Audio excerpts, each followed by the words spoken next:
What is up, though, Lions fans? It's your boy, Motor City Don P. And you know, when you see me, you know the Motor City Cats. We back at it. Came to give you stats, not static. Whatever you do, make sure you keep your Lions news pragmatic. And we got a very special guest today, Hey. Woodward Sports MVP KG. And before I get to KG, I just want to give him a little bit of an intro. So I'm gonna cue his theme music. The champ is here! The champ is here! The champ is here! The champ is here! All right, let's go. How you been, KG? Hey, I'm good, man. I'm good with an intro like that, man. You making a brother feel special in here, man. But nah, I'm chilling, man. Just taking it day by day, man, because that's all you can really do. Yeah, that's what we do, man. We like to make the guests feel special. You know, some people in the past have said things about the people I know. I don't know who you know. I don't want nobody Right. drinking 40s and smoking weed on the channel. Right. You know, yeah, some people think those things, but that's not how I rock. But anyway, we're gonna go ahead and get into it, man. We talking about Lions free agency. Uh it's been some fans that have been out on Brad Holmes. Yeah. It's been some fans that have been in on Brad Holmes. So we'll just take it move by move. I want to start out with DeMarcus Davenport and the Zadarius Smith situation. What is your opinion on those things? All right. So Marcus Davenport, I can understand the move, right? Like I know a lot of the fan base, and I said this earlier, like on I believe it was Big D Energy. They're not mad at the deal per se, because you can't be mad at the deal if you're a fan. It's more so the player that I feel like a lot of the fans' resentment is towards, and we all know why that is. Unfortunately, it's because of that injury history, and unfortunately, that's just something that you can't control. You know, the injury bug, as we learned last year, it can happen, and when it happens, it's just like it's out of your hands, man. But the value that you getting the edge rusher that's slightly above average at that price, I mean, it made sense. Now, I don't know if he can be a starter for you going forward. And that's kind of where, my gripe comes in at. I don't know, you had a lot riding on last season, and you expected Marcus Davenport to be that guy that was going to go out there and at least give you, probably 12 to 14 games. And he couldn't do it. And that has been the track record with him, is that when he's on the field, he's great. But otherwise, like, you're missing a lot of time with this guy. And I just don't know if the Lions are in a position to be trying to do that when you're in the midst of a Super Bowl run.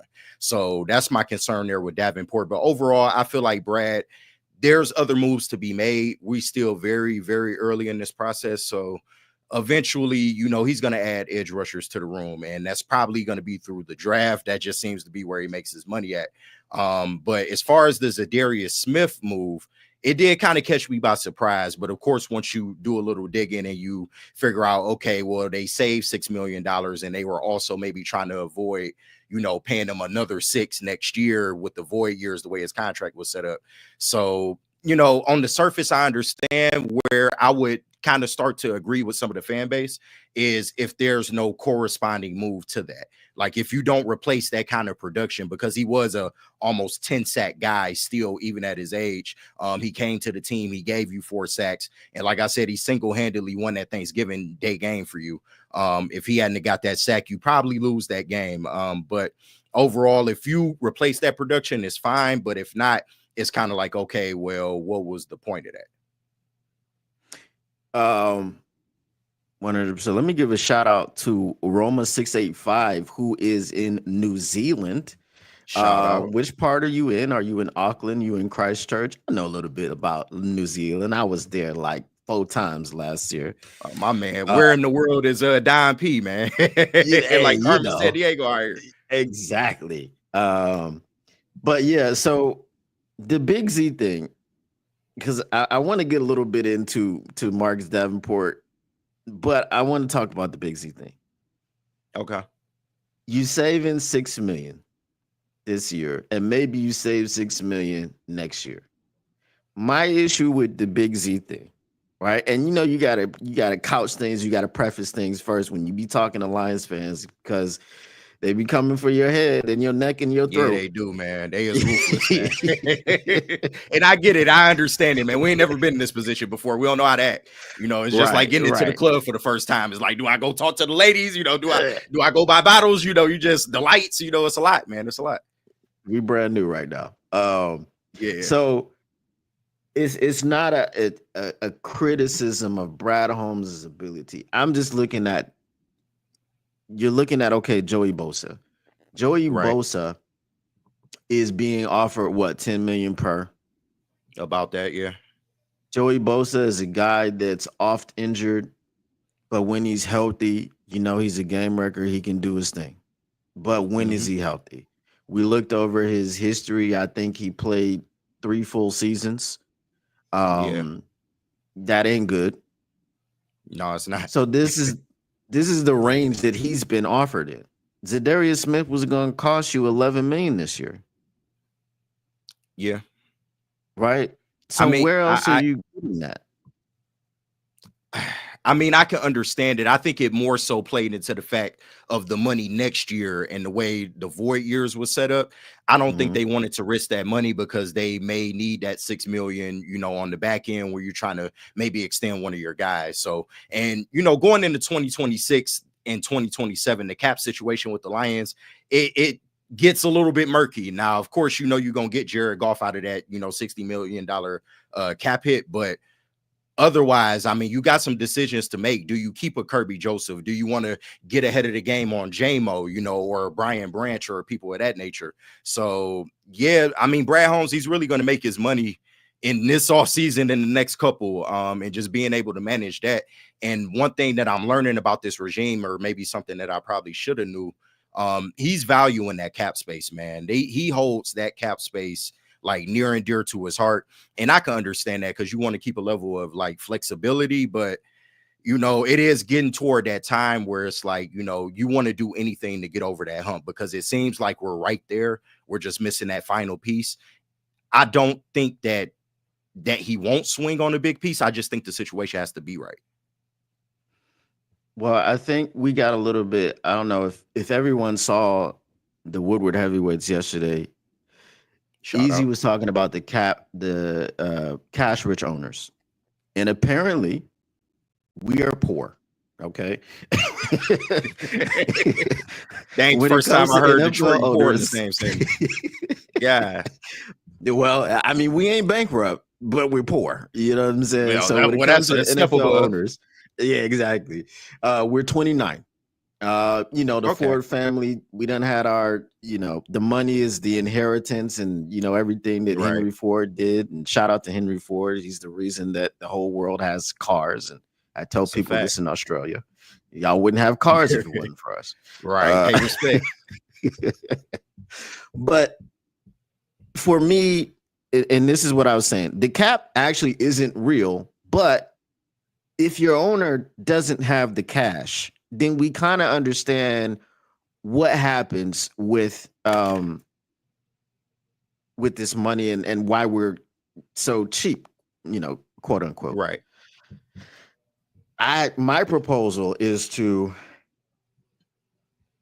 start I think that the guaranteed money is what you have to put in escrow, right? So you have to fully guarantee a certain amount. So if you give 110 million, you got to put it in escrow and you got to keep it there.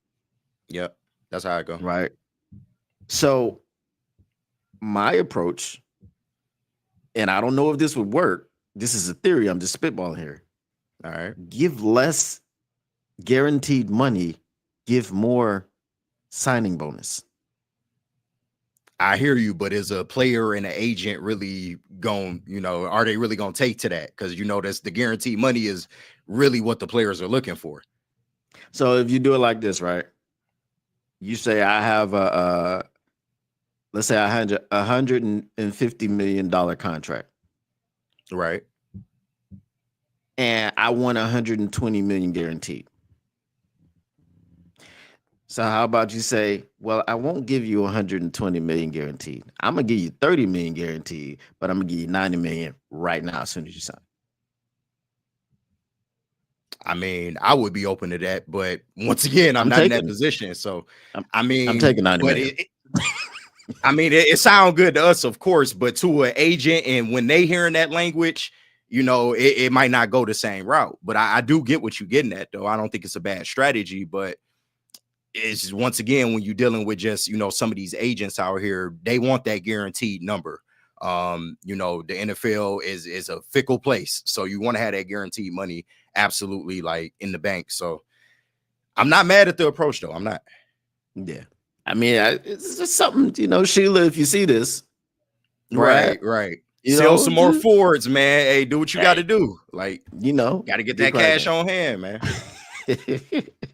But All I don't know. So what do you feel like? Do you feel Brad maybe hasn't done enough like this free agency so far? Like, I know it's still ongoing, but so far, in your opinion, how do you feel about free agency so far? No, I don't feel. I have PTSD. I have PTSD from last season with all the injuries. Understandably, I don't think this is going to happen, but I want you to fix the rotation because I don't want to go into the draft with Marcus Davenport and Josh Pascal as your bookends on the other side of Hutch. I don't think it's going to happen. Okay. All right. If you accused me of thinking that it was going to happen, then I would just look at you and simply say, "You smoke crack, don't you? You smoke crack, I love don't that you? drop. Look at me, boy. Great drop. Don't you smoke crack?" That's what I would say. Okay, I don't think that it's going to happen, but it's just the PTSD. It's just the not knowing. I think that Brad Holmes is going to go out there and he's going to get an edge in free agency, whether it's a Matthew Judon, whether it's a DeMarcus Lawrence, whether it's any of these guys who are older, maybe injured, coming off of an injury. DeMarcus Lawrence is coming off of a season-ending injury, the Liz Frank situation. So he might command a little bit less money. I think that move is going to happen. But until it happens, I'm just anxious, right? Understandably so. Because I mean, edge rusher, that's the main event. That's what everybody is waiting on. And to me, that's been the biggest issue with this team is just the lack of a pass rush. But I tend to tell fans like, let's just chill out a little bit because one is still early, but two, Brad Holmes sees what we see, right? So in 2023, yes, our pass rush wasn't the best, but we got to the NFC Championship game, and I would think the overall consensus of Lions fans was that the secondary was bad. The secondary was poor. And we saw that investment over the offseason that he made in the secondary, not only just, going out in free agency, but he signed guys as well. He drafted guys as well. So I think we see something similar with the edge room, but it may be done primarily through the draft because you still have your whole draft capital allotted to you. I think they're only missing one pick out of this year, and then out of next year. I know you're missing a 6th rounder, but I think you got most of your stuff there too. That's where he likes to get frisky at. That's where he gets aggressive. And if you go by just what he's said in the media, they like to draft talent and fill needs in free agency. If you hit on that 1st round pick and you can have that bookend next to Hutch for another, 5 years, then it makes sense. But it's just, can you hit on that guy? And that's the big issue here. Yeah, that's and again, I'm gonna be real with you. I'm gonna keep it a buck. Okay. In the 1st round, I don't even want an edge. I want to go 2nd round with the edge. In the 1st round, I want Jihad Campbell. I'm not mad at that. And because I want Jihad Campbell, that's another reason why I just need to go ahead and fix this rotation, bro. Because we can't have Marcus Davenport. Did you see the Marcus Davenport press conference? I did not, but I did not see like rousing reviews about it. A lot of people were saying he didn't care, which I don't know if it was that, but just describe it to me. So it wasn't that he didn't care. So I actually felt sorry for him for the first time. Okay. After watching that press conference. It's not that he didn't care. he was very unsure of himself. Uh, he was very reflective. He was very thoughtful, and you could see that it bothered him that he's been dealing with these injuries. Right. So if anyone was characterizing, it was a mischaracterization to say he didn't care. Okay. He Got it. cares deeply about it. And which is why I feel sorry for him, because I don't know how many more of these injuries he can deal with before he decides to hang it up. Yeah. So one of the things that he said, they asked him a question about like, when did you know like what you wanted to do or whatever the case may be? He was like, when I got hurt, that's when I knew that all I wanted to do was play. It was kind of like you never really know what you got till it's gone, but it's been gone from him how many times? You know what I mean? He wouldn't even go as far. They asked him, it's like, okay, well, what do you think? It was kind of like, do you think you have something to prove? Because we saw early on you and Hutch, it was a small sample size, but what do you think that like that kind of tandem can be?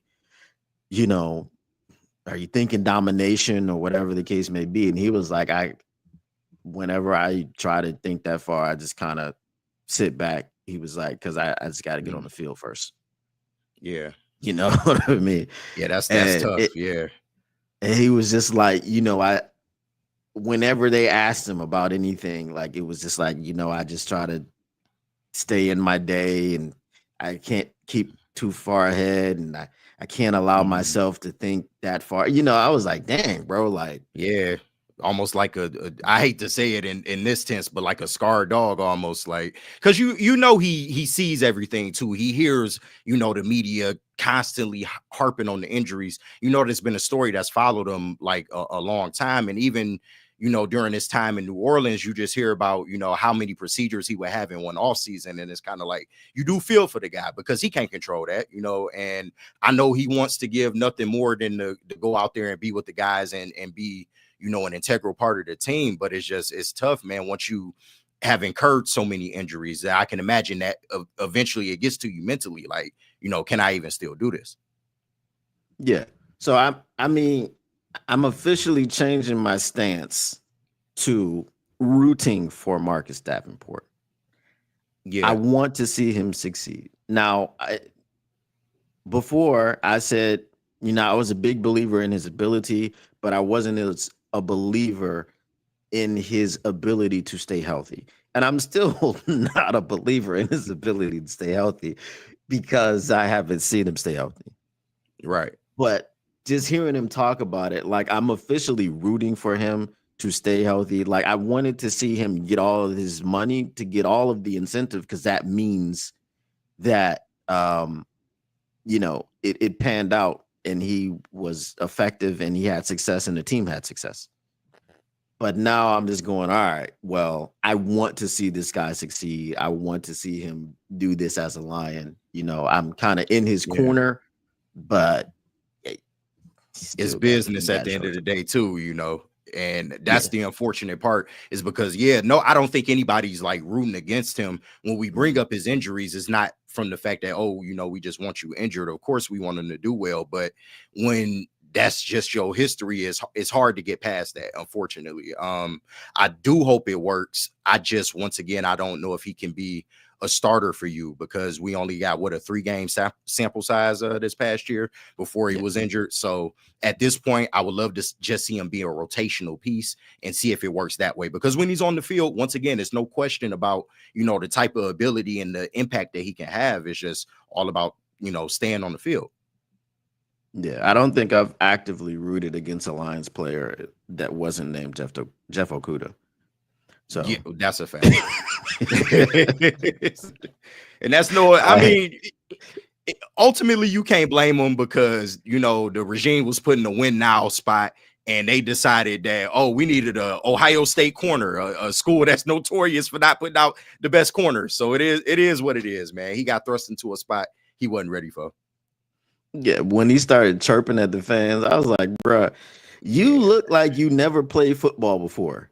And you got one interception and you talking about keep that same energy. If you don't get out of my face. Yeah, man. And then when you see the story of how it's, look, once he left too, it's kind of, it all makes sense. Yeah, But yeah, it's tough, man. They should have never went third, bro. Never went third. I wanted them to take a quarterback in that draft, but I just knew that wasn't realistic. So who was that gonna be? Was I that gonna mean, be I was Herbert? kind of, yeah, it was Tua or Herbert. I was kind of Mm, big on Tua, just being honest at the time. mm. But Herbert probably would have been, the better option. But who all knows, man? Maybe if that happens, we not even sitting here right now, talking about a team that, was a #1 seed and then came off an NFC championship, the past year. So No, we're not, because Justin Herbert is Matthew Stafford in Detroit. that's what it looks like. Albeit he doesn't have receivers. I mean, McConkey was your best option last year. So, and now Yeah. you got Jim Harbaugh, and he damn sure ain't, he finna run the ball 1,800 times if he can. So, yeah, Well, I it's mean, pretty bad.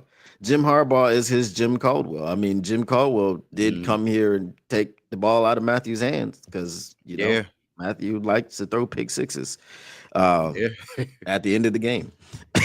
So, Because we all always right, fighting from 25 down. That's why. exactly. Oh, he's the greatest quarterback in Lions history. Yeah, okay. I mean, yeah, they held up for a time. Yeah, I mean, and golf ain't there yet, but time will tell. Time will tell. yeah. I mean, we can't talk about golf. We can't. I feel you, It's but not. I've been I get it still I've been fresh. called a casual. You know. Yeah. Listen, I don't sweat anybody's opinions on golf, but Yeah. I just had that belief that he can maybe get over the hump. But things do have to be in place for that to happen. I mean, you look at both of our playoff exits. One of them had nothing to do with him. Yep. The other one had a lot. Everything. Damn near everything. Yeah. Both I mean, things you could can throw be Ben true. Johnson in there and an Aaron Glenn. Why didn't you call a timeout? But that's about it. Shit. Most of Yeah. that is on him. 5 turnovers. I mean, hard to come back from One that in of the playoffs. one of them was JMO's. As the official keeper of the JMO, But yeah, it's just like I don't know why you even call that play right that there. was a but dumb call. That was like idiotic, especially since the possession before you had just scored on a reverse with JMO. Do you think the man. defense is not like on high alert? Exactly. If you gonna run I mean, you could at least gave it to Gibbs a little more, but I mean, we can run through that game, man. I was so that it took a lot out of me, bro. That game literally, like, I've never been so drained of Lions until after that game. Yeah. Well, that's why we say death to the infidels and Osama bin Johnson. And I get that. I can't sweat anybody that feel that way, man. But we on the bigger and better, man. I feel like John Morton, he gonna give y'all what you want. He bringing real man football back to the Lions. Exactly. He gonna run the ball a whole lot of times. So y'all gonna see Gibbs. Y'all want to see Gibbs and Monty? Sonic and Knuckles, he got y'all. That's right. We gonna feature the electrician now. I'm still this Sonic and Knuckles thing. I mean, it's dope, bro. I knew you was trying to make the electrician go for a long time. I remember them early days. It did stick for a second. I can't lie. Like, people were starting to catch on, but then Sonic and Knuckles just kind of derailed you, dog. So I was like, that's some bullcrap. I didn't even go see Sonic 3 for real. No. Damn, you was that hurt. Hey, I can't blame you, man. We was almost in there. I was trying to make smash and grab work for Curb and Branch, bro, but that didn't take off. So Curb, I think it was Curb that shut that down, right? Yeah, Branch I think was so. cool with it. Yeah, Branch, but Kirby want to be called Zuper, so I mean, it is what it. Hey, that's his thing. So that's his brand, just like JMO is Waymo. Right. I got a member of my chat that's trying to call him Blue Lightning, and I'm like, no, bro. No, bro. He already got the name. It's okay. He got it. He got it already, man. He got that trademark already. All right. Well, we'll welcome in the people that are in the chat. We got David Bryson. We got Al Torrey. We got Roma 685. We got Spirit of Detroit is in here. Tactical Spork is here. We're a little bit light today, but they didn't know you was coming. I'm pretty sure if they knew you was coming. It is what it is, man. it would have been packed out. I ain't got that audience behind me just yet, but we getting there. We getting there. That's all good. It's all good. All right. DJ Reed is the bright spot of the free agency period. I mean, and again, it is just day 2. It's just day 2. It don't even seem like it with all these moves, man. Well, yeah, it's been crazy. Wild West. Very much so. And even if we look at last year, like Brad Holmes he took a similar course of action, but he still was very active, if you would say, during this period. Yeah. Right. He got to work on the secondary, and this is what I think. This is what we're kind of hoping for on the defensive line. Like if you have the same offseason of last year, but you do it for the defensive line, everyone will be happy. Right? Even if it doesn't work. Right? But like we see you tried. Yes. Right. Right? We hear about the Daniil Hunter situation. We hear about the Max Crosby. We hear about the Myles Garrett. We hear about all these things that he tried to do. But we just look, I need to see an edge rusher up in here. That's all. You and everybody else, man. I've been asking for years now to get that impact edge next to Hutch, man. But I also think maybe their philosophy on the type of defensive end that they want kind of affects that too, because they take real pride in stopping the run, and I'm not mad at that. I mean, you do have to stop the run in the league, but I wish they would get more speed on the edge, and that's why when I look at the draft, you see a guy like James Pierce Jr. You know, you kind of get excited because it's like, damn, you know, that 40 time, you know, he's real explosive. I would love to see an athlete like that next to Hutch, but because he's never had that, you know, even, you know, if we had kept Zadarius Smith, you thinking, okay, Hutch and Zadarius, they'll make a good pairing. But I just, that power style of defensive end, I feel like it hinders us at times. Yeah, you sound like Ben Johnson. I'm just not trying to, man, but that's just how I feel about it, you know, in my opinion. No, I was looking at that. I think it was yesterday or the day before. Shout out David Bryson. He wants me to let everybody know we take kneecaps. All right. Damn right. So that's what we do around here. I was looking at that the other day, and I had the same kind of thoughts. And you know, because every time we talk about getting this guy, that guy, you know, Easy comes and lets us know this ain't the type of person he will shut it down. He'll shut it down so fast. He shut me down in like 5 minutes the other day, man. Oh my God. Shout out Easy, man. That's my guy. Shout out, big dog. But it's like, it's true, but that's the problem, that it is true. Like, when you look at the Big Z situation, he came in, he played 7 games, he had 4 sacks. Mm-hmm. Okay. On this team, he had 67 pressures on the year. 36 of them were by himself in Detroit. Not with Myles Garrett. You would think most of his pressures came with Myles Garrett because he's over there getting double and triple team. He was getting the Hutch treatment. Yeah. So after Hutch goes down, it was the Cowboys game. What was that? Week 5, 6? Yeah, week 6, I want to say. Okay. So week 6. Week 5 was a bye. Right. So week 6, it was right after halftime, pretty much. I think it was like 10 minutes left in the third quarter. Yeah. Okay. So let's say he played half of that game. All right. So from the second half of week 6 up until week 17 of the regular season, well, I should say week 18 because you got the bye, right? All the way through the rest of the season, Hutch was the sack leader on the team. Yeah, man. That freaked me out too when I saw that, man, at the end of the year. Like, really? Like, it's really that opens your eyes, man, when you see stuff like that. He put in work for 5.5 games, and was the sack leader. The Zadarius whole Smith season. comes in the whole season. Zadarius Smith comes in from Cleveland and has no stats with the team, and in 7 games he has 4 sacks. He's Yeah. the second leading sack getter. Yeah, This it's pretty and bad. I gotta get this sound. Okay, I don't have the sound, but I do have some other sound, and I'll get to it. But he's the second leading sack getter, right? A sugar cookie, man. This is crazy.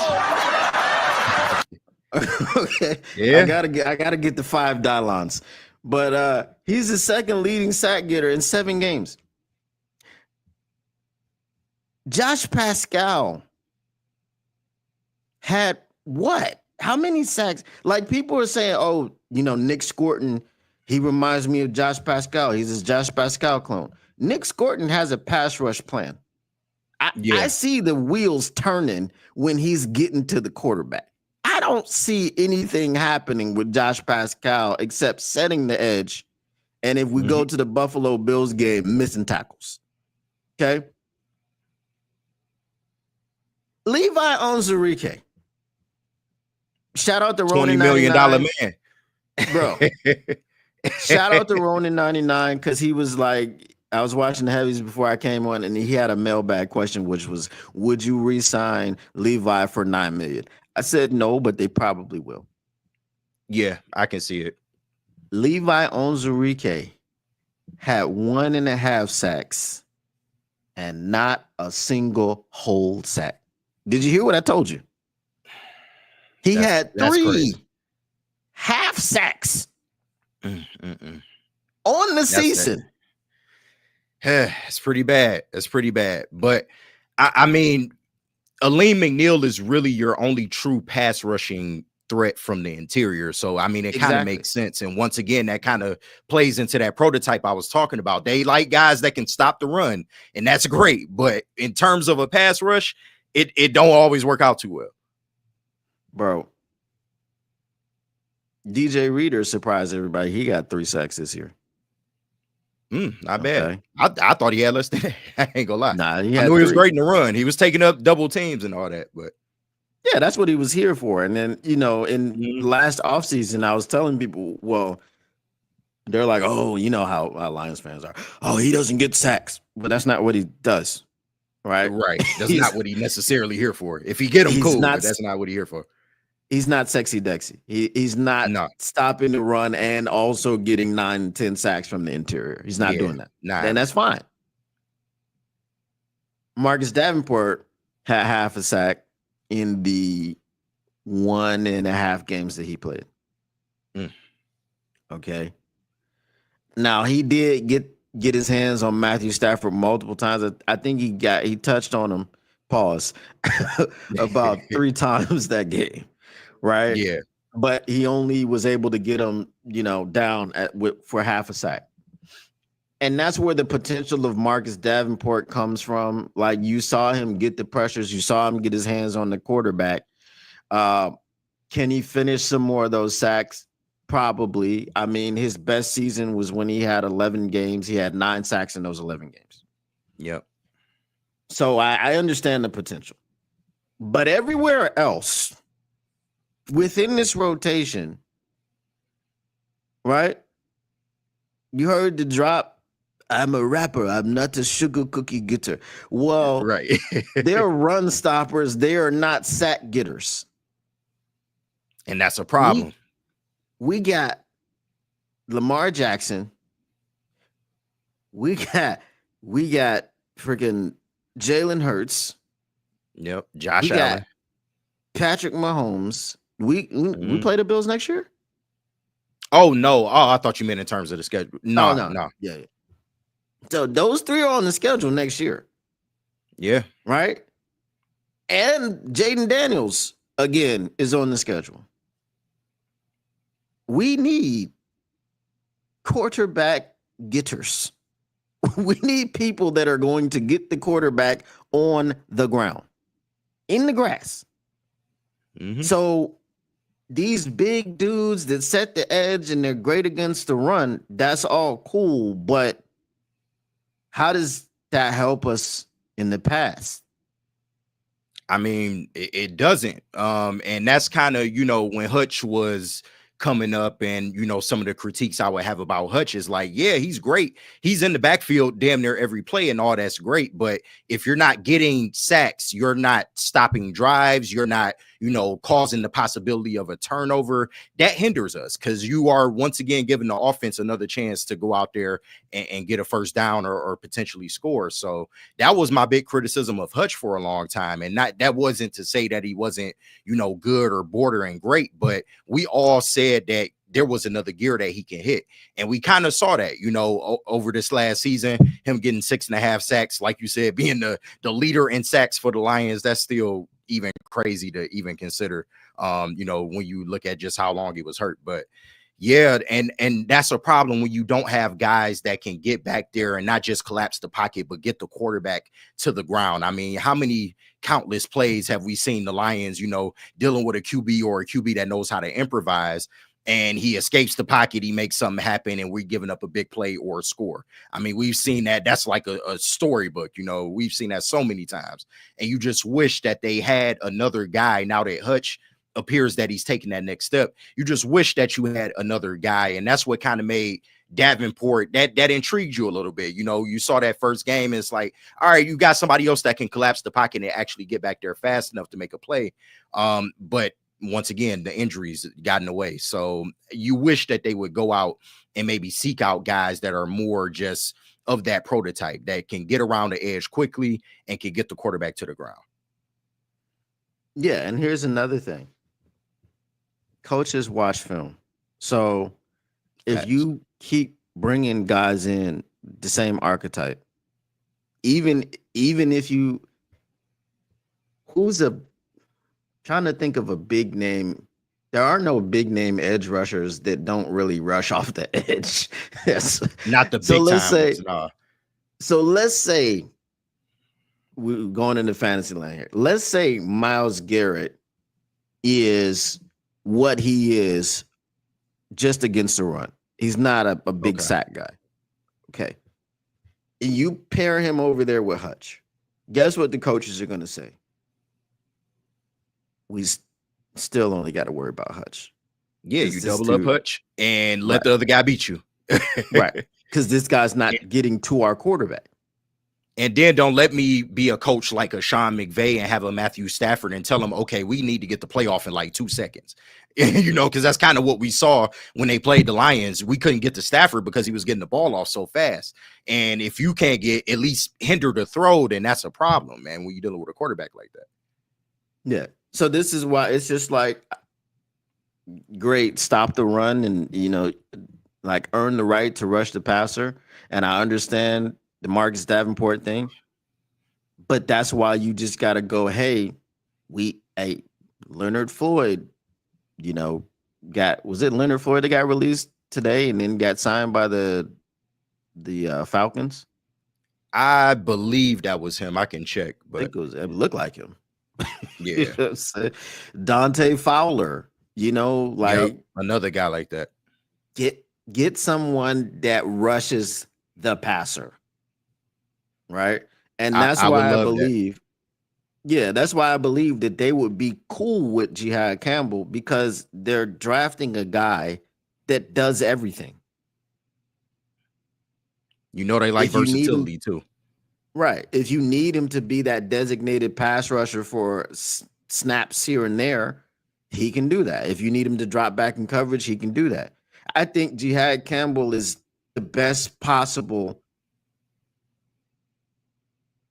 dare I say it, like the best possible outcome in the first round. I mean, wow, that's who you dying on the hill for, Jihad. If you look at Shamar Stewart, okay, Shamar Stewart, Nick Scorton, the Texas A&M guys, apparently their defense wasn't really predicated on getting to the passer for whatever reason. It wasn't a production oriented defense, which is weird. But Yeah, when you got all that talent on the defensive line, you want them to look like what the Eagles looked like in the Super Bowl. of course. Why wouldn't you? Right. You know, it's like, oh, we just want to hold the block so our linebackers can blitz. That don't make no sense.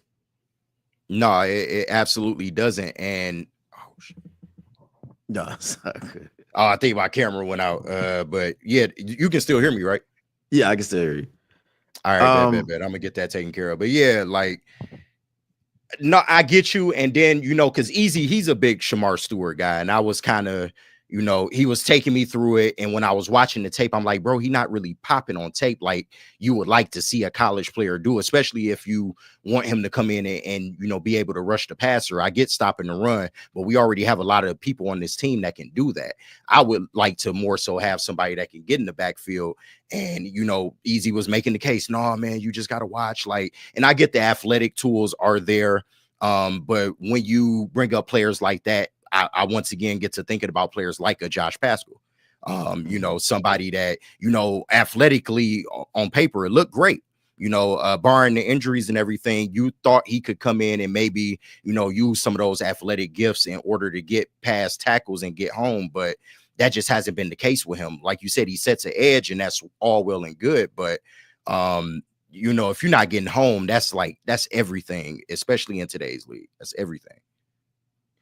Well, if you look at Shamar Stewart, right? Shamar Stewart, I think if he did come to Detroit, that would be a perfect situation for him, because we got his clone already in Marcus Davenport.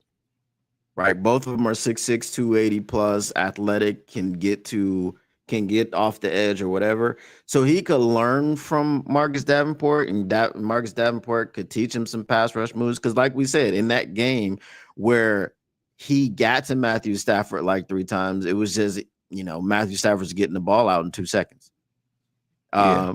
And we know he's had a 9-sack season. We know all these things. So he could teach him and help him out and mentor him out of these things. And I think Shamar Stewart would definitely be healthier. That wouldn't be an issue. And I like the tools that he has, and I think he has the ability to learn. I just think Jihad Campbell is ready right now. And that's the thing. That's what I was going to ask you. Like, do the Lions really have time for that? And that's not to say they just don't develop people. Of course they do. But when you're in the Super Bowl window that you're in, you need people that can come in and hit the ground running, kind of like, Terry and Arnold last year. And say what you want about him. Of course, he wasn't a perfect cornerback, but for what we asked him to do in the position that this team is in, he did pretty well. This at the corner position is sink or swim.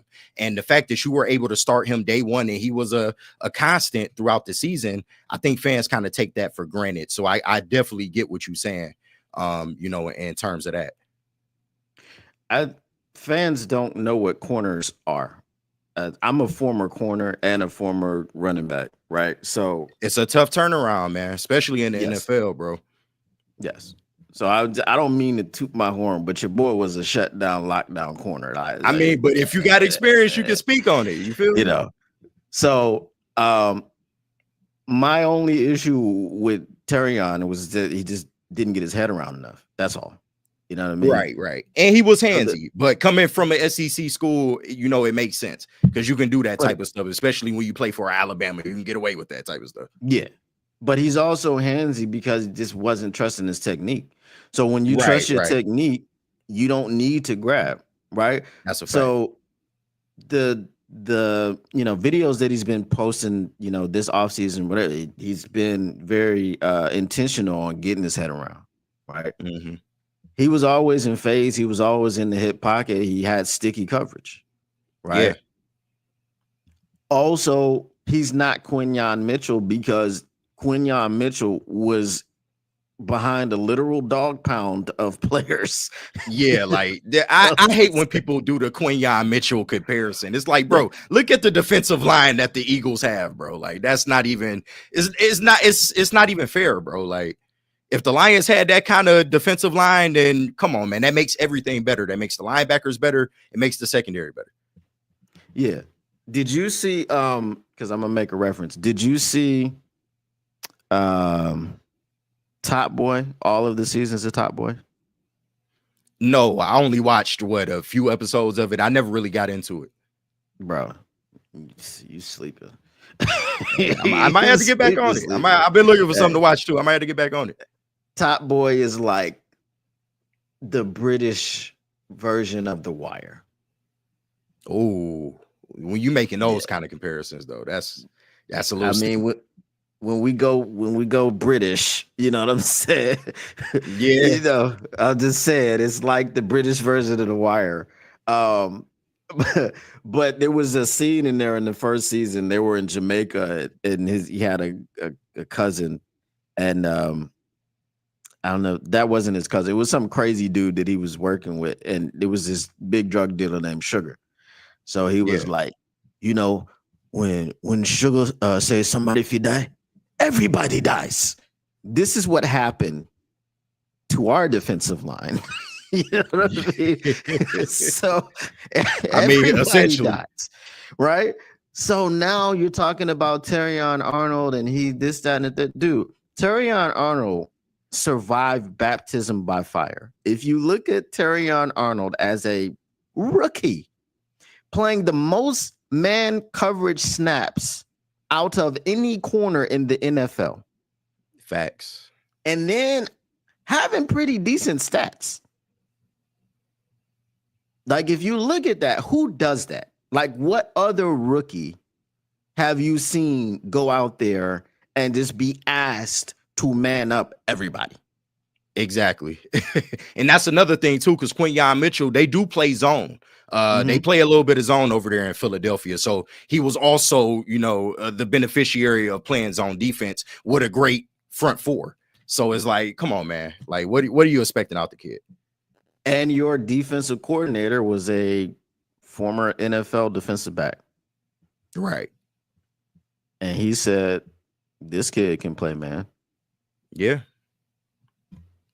Right. I played corner. I didn't play it in the NFL.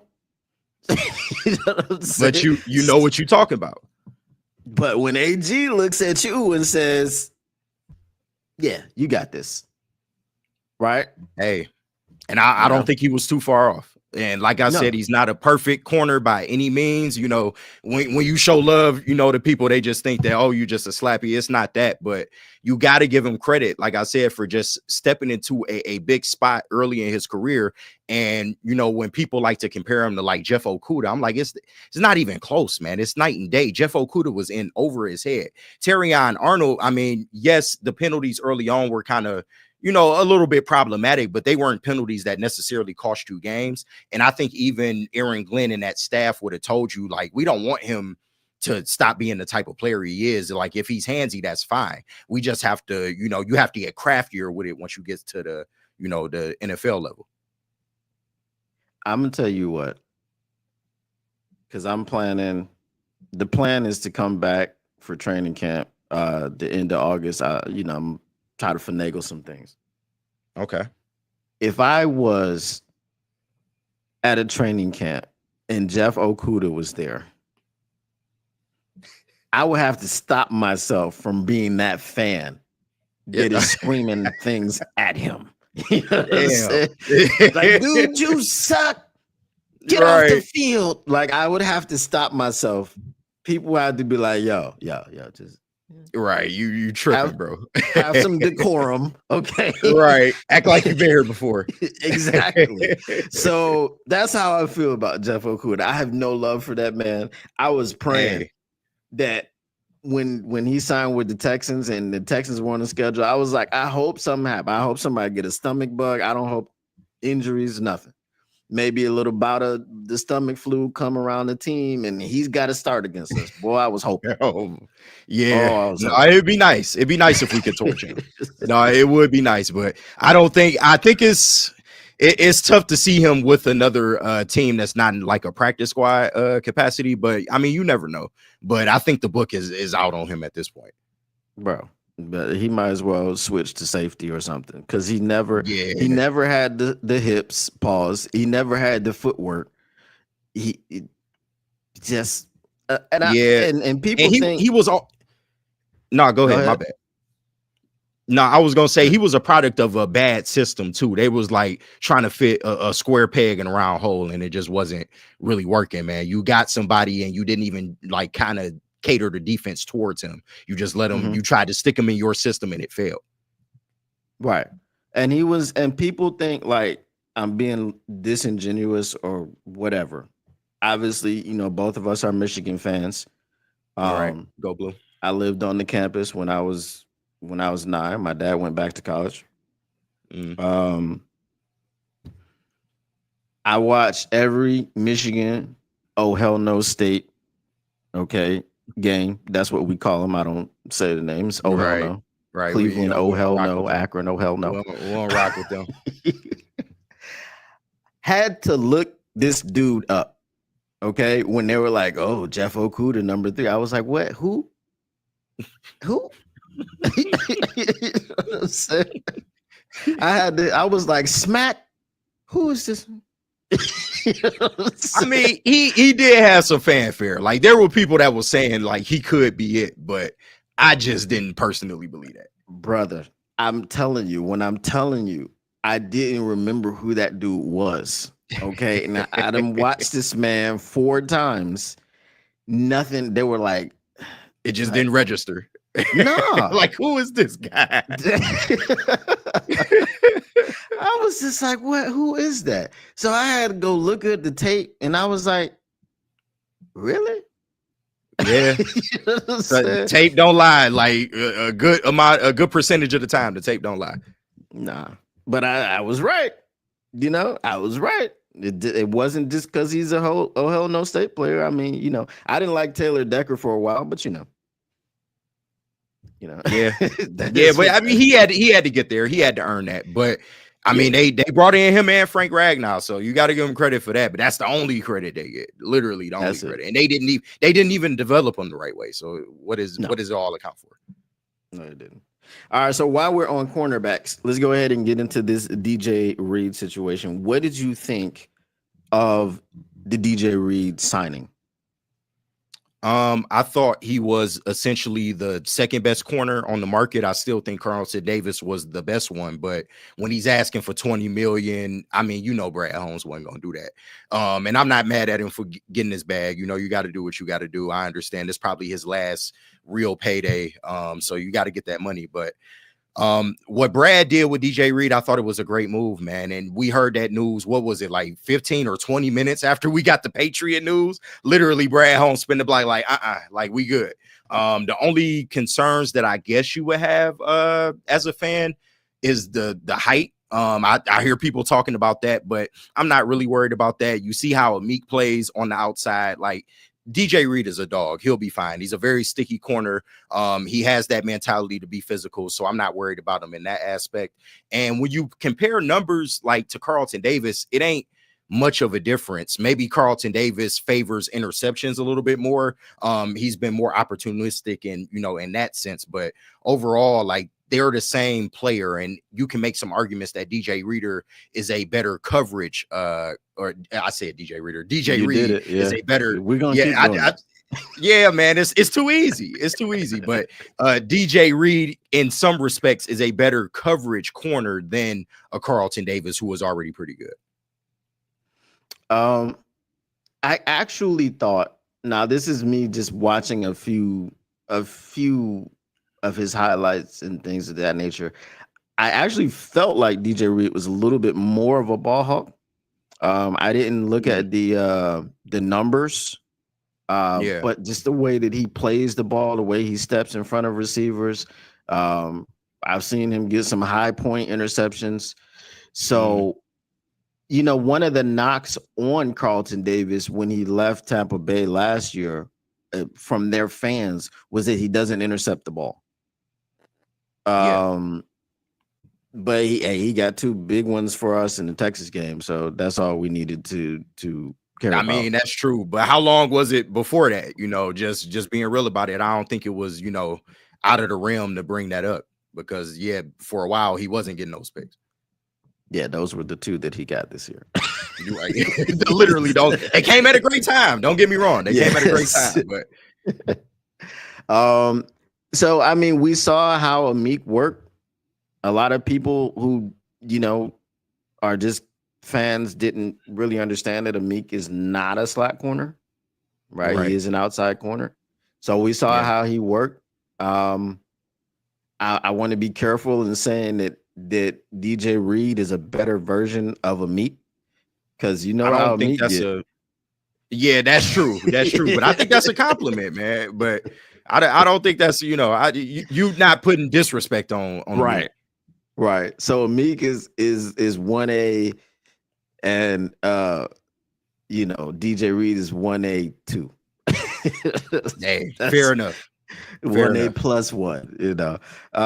But yeah, I was really happy with the signing, especially because I did a short when I saw the Carlton Davis news, and I was like, all right, well, that sucks. So, I don't know. Is it Paulson Adebo? Because nobody expected. Right. We thought DJ Reed was going to command pretty much kind of the same as what Carlton Davis got, if not just a little bit less. And it Yeah. actually wound up being Paulson Adebo having, what did he get? 18, 19 million? Yeah, So, around that. Yeah. Man, it's tough out here. This market is crazy, bro. It almost like, how old people now, they like, eggs like $21. That's kind of how I felt about this free agent market, man. The way these guys getting paid is crazy out here, man. Yeah. I mean, but at the end of the day, the money's just going to keep going up. Yeah. The money's just going to keep going up. The salary cap continues to be a thing that people talk about. You know what I mean? I don't really see too many teams. I mean, if you look at the Saints situation with their cap, I mean, they may lose a player or two here and there. But as poor as their situation is, you would think that they're not able to field a team. Right. You would think that they would have to cut like a whole side of the ball just to get under the salary cap, and it doesn't work that way. So I don't know. There might be some concessions for the salary cap. I don't want to say loosened even greater, because I mean the NFL model works. We think there's this salary cap that's a hard cap and no one can go over it, and we still have parity year over year. That's a fact. And I mean, I wouldn't say that the cap's not real, but when you're dealing with like billionaires, there are always ways to manipulate the cap. So, and I mean, you look at, even a Cleveland Browns in a situation, you got to think like, I heard what they might have around 40 million in cap space. I heard some report somewhere, and I'm like, how is that even possible? With that Deshaun Watson contract. Yeah, I'm like, how is that even possible? But once again, like I said, you're dealing with billionaires, they can find ways. Yeah. Like Cleveland, like they were talking about, all right, well, if you trade Myles Garrett, they can't take back any players because they don't have any cap space. Crazy. And then they signed Myles Garrett to a 40 million per year deal. I guess that's what opened up 40 million in cap space. Yeah. That's crazy. So, and that's the thing. It's like every time you give out a big contract, it serves to like a big extension. It serves to open up cap space immediately. Right. And then we talked about Jared Goff at the beginning of this. And if anybody thinks that he's going into next season, I mean, the 26th season, with a $69 million cap hit, you're crazy. No, sadly mistaken. Come on now. And the example I always use is Matthew Stafford. When we traded Matthew Stafford to the Rams, I think he had like a $60 million cap hit or something that the Rams were going to have to absorb. So they converted all of that to a salary, a signing bonus, and he counted $1 million against the cap that year. That's crazy. So, the cap is a word that we talk about. Yeah.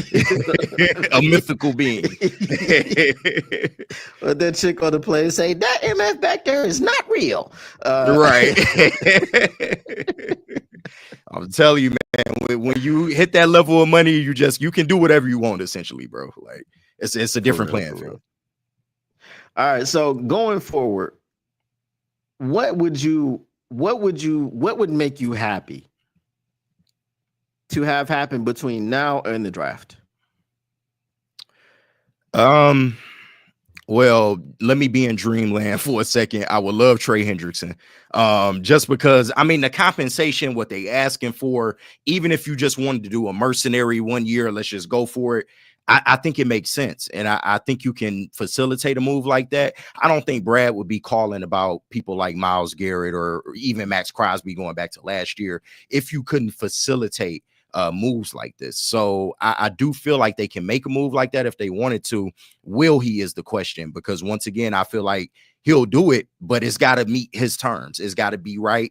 And when you just look at Brad's track record, he's normally the one that does the fleecing. So I can't necessarily be mad at his approach. He's very meticulous, and that's worked in our favor. But I would love to see them go out on the free agent market. I'm trying to think of who else is out there. Let me see if I can pull up the list of free agents. Because man, there's a lot of good edges off the board, but I'm looking at, maybe see Dante Fowler. I mean, that's okay. Oh, Kaminsky's out there. That's interesting. DeMarcus Lawrence, didn't he go to the Commanders? No, he ain't going nowhere yet. I don't think. I hope not. I didn't. I see heard. that I was hearing something. I ain't see it. Let me look again. But DeMarcus Lawrence, of course, would be a great option. To be honest, though, I really feel like it'll probably be Bosa to much of the fans' dismay. But that kind of move makes sense, and I think you could get him a little bit cheaper than you could a DeMarcus Lawrence, if that was the case. But I would love either a DeMarcus Lawrence. I'd take a shot on a Joey Bosa. I like Jaron Reed if he's still out there as a depth piece. And I think they do need to look at, maybe some of the defensive tackles that are still on the market. I don't know if you bring it like a guy like Calais Campbell in, he's kind of on the older side, but nonetheless, I feel like he'd be a good fit. And you're just looking for depth, at that position. So I would like to see them do that. And I want to see Brad get aggressive in the draft, because you saving the picks. So that must mean that, you got some players, a lot of players with a first round grade that you've been looking at, and you feel like, okay, if I can bring them in and it works, I get, that book in the hutch for the next 5 years. Or you want to go interior. I'm not mad at that either. There's guys like Derek Harmon out there, hometown kid. I would love to see him in a Lions uniform. I like his play style a lot. There's a lot of options that they could go with, but ultimately I want to see a lot of defense. I know that, and especially in terms of the front seven, more so the front four, because I don't think we'll see a lot of linebacker moves at this point. We may get a draft pick and a depth signing, but I think they're done in terms of linebackers. But front four, absolutely, you got to attack that. Yeah, 100%.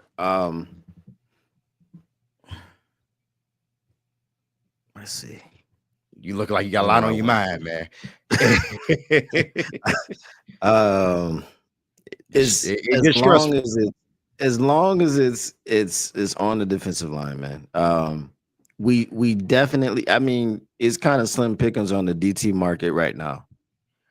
We definitely need someone to come in and who will be able to play instead of Aleem. Yeah, the first 4 or 5 games of the year, maybe. Yeah. And then he can just slide back into the rotation after that. So we definitely need to address that. As far as the draft, well, if getting up to free agent, like I said before, a DeMarcus Lawrence, maybe a Dante Fowler, someone that just moves the needle a little bit to the point where you can say, okay, because Marcus Davenport said he's in the strengthening phase. He's working with the strength and conditioning people. So that's the part of the recovery and the rehab that he's in. I don't know how long that stage is going to take, I don't know if he's going to be ready for training camp, if he's going to be ready week 1. Yeah. I would hope that he would be. I mean, because he went out week 3 last year. So, I mean, do you need a year, like a whole entire year to recover from torn triceps? Don't know. Yeah, I don't know. Yeah, it's tough. As long as he doesn't have any setbacks, I would hope that he would be fine. So yeah, just something on the head, bro. Do something. God. Do something on the head. That's where we at as fans, man. I get it. I do understand. Like, I be trying not to hate on that section of the fan base because I do get it. Like, we done been there. And it always sucks when you see all these names just flying on the TV screen and the Lions are nowhere in sight. And trust me, we done dealt with that for enough years as fans. I've been a fan like over 25 years of my life. I'm 32. So like I get it, but it's Brad has his plan, bro. He doesn't deviate from that plan like at all. He's gonna do it his way, and it may not be the way that we all like, but I think we will get to the desired result. But I don't know, man. It's tough, especially when you're in this position. It's tough. Yeah, I mean, my thing, 100%. I mean, and his way has worked. It's not like it hasn't worked. Exactly. That's the thing. So that's where you get you're questioning Brad Holmes crowd. You know, you can't, you damned if you do, damned if you don't, man. You can't outright hate on them. If you show too much love, then you get the people like that. The answer always lies in the middle. And I try to get that to people, but that's the society we in though. You know how that go. Yeah. It's like it's the Maz crowd. And I get because Maz is old. Right, and he's seen a lot of heartbreak, so I get it. Yes. He's scarred. He's scarred. So he just want to see us make it. You know what I mean? And then you got your boy Anson. Look, man, tell him to stop talking about this. They want to be a 10-win-a-year team. No, nobody care about no winning no 10 games, bro. Right. I get the point. Like if you're in the dance every year, then you have a chance to go all the way.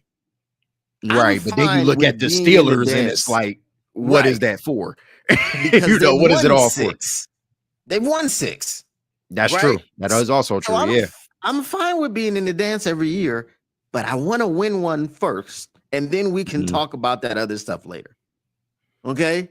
Let's win one and then be like, oh, we want to be a perennial, playoff team. That's fine. We won one. Right. And I saw it. I seen it with my own eyes. A lot of people that came and went, man. A lot of them. Yeah, man. But then the draft situation is just like, I know, people like, oh, Brad, he doesn't part with picks. He does every single year. He moves up and down the draft board. Exactly. He does that with picks. He doesn't do that with humans. So right. That's just his thing. Like, you know what I mean? So I'm confident in moving up, but this draft is just so loaded, man. It's just like, who are you moving up for? And like, I'm not gonna lie to you. I'm say this real quick before we hop off. Yeah. Last year I was watching the draft, and it was David Bryson with me. Shout out David Bryson. He was the only one. Shout out. Right. And he tapped in like every day. Bro, I lost it when Jared Verse got drafted by the Rams. I was done with the draft. I didn't care. I got up because I needed to get ready to go. I got up, went and took a shower. You know what I'm saying? Right. I was done. And then the Lions had their pick. And I was like, oh, they're trading up. Let's see what they got. And they got Terrion on it. I was like, welcome to Detroit, I guess. I don't care. You're right. I was done. Hey, listen, I'm not gonna lie. Like, I was a big proponent of Terrion Arnold, but the guy I really wanted was Chop Robinson. And I think Chop went a couple picks before the Lions, but I kind of felt like you we was doing the draft party, and I'm like, oh, please get an edge rusher, bro. Chop's still on the board. And you saw Chop go to Miami. I'm just like, I don't know what they gonna do, man. I don't know how it's looking, man. But it get like that, man. It do. Yeah, I was a big Jared Verse guy, and obviously he was the defensive Yeah, player of the year. Like I knew it was gonna be. I knew it. I yeah. was like, And this, Chop this wasn't dude's that hard. bad either. Yeah. So, but yeah, so I just want to see who they're getting. Obviously, it's and that's the thing, bro. Like, and that's why I just want them to do something before the draft, because you don't want to have your heart set, and then day one they call a defensive tackle, and it's like, okay, I mean, cool, because he's a round one defensive tackle, but that's not getting to the quarterback. We're gonna have to Nah, get to the quarterback at some point, yeah. You and would think, right? having both sides of the coin, being able to get to the quarterback is better than having one side, because as we said before, you can allocate too many resources to Hutch. Right. So we want to make them pay when they decide. It was like, all right, well, shoot, we just got a one-on-one and pray. Yeah. It's like, just Yeah. tell the running back, hey man, whichever, just pick your poison, man. Just go, go help one of them. If you Right. help Do on Hutch something. this play, go help on the other one, the other play. That's what we want to Right. see. But that's pretty much it, man. I appreciate you, man, for coming on. Yeah, no We problem, man. finally got in regular contact. I know, man. I'm sorry, bro. I don't be tapped in like that, but I'm learning. I'm getting better, man. I'm about to get back out here. It's all good. It's all good. So of course we're gonna try to have you on whenever you want to come on, bro. I'll reach Bet. out to you at multiple times. You know. Hey, we can make it happen, bro. And shout out to you, bro. You growing the channel, man. You changed the persona on them, man, and you killing it out here, bro. So respect. Yeah, I'm trying. I didn't want to be tied into anybody else, even I though feel that. I created that persona a long time ago, but it got Yeah, sullied they be and it got silly. stained. Right. Sometimes you just All gotta right. let it go. It's best to just sever it. Exactly. Just start new. But anyway, you gonna hang around for a bit after the stream if you got time? Yeah, I got you. All right, guys. So once again, appreciate everybody, man, in the chat that came through and hung out. Give it up for your boy KG. And as he said, we're gonna have him back on. It ain't no thing. But Motor City Cats are back at it. Came to give you stats and not static. Whatever you do, make sure you keep your Lions news pragmatic. And if anybody out there tells you that you shouldn't be keeping your Lions news pragmatic, you just got to tell them this: ain't nobody got time for that. And we out. Peace.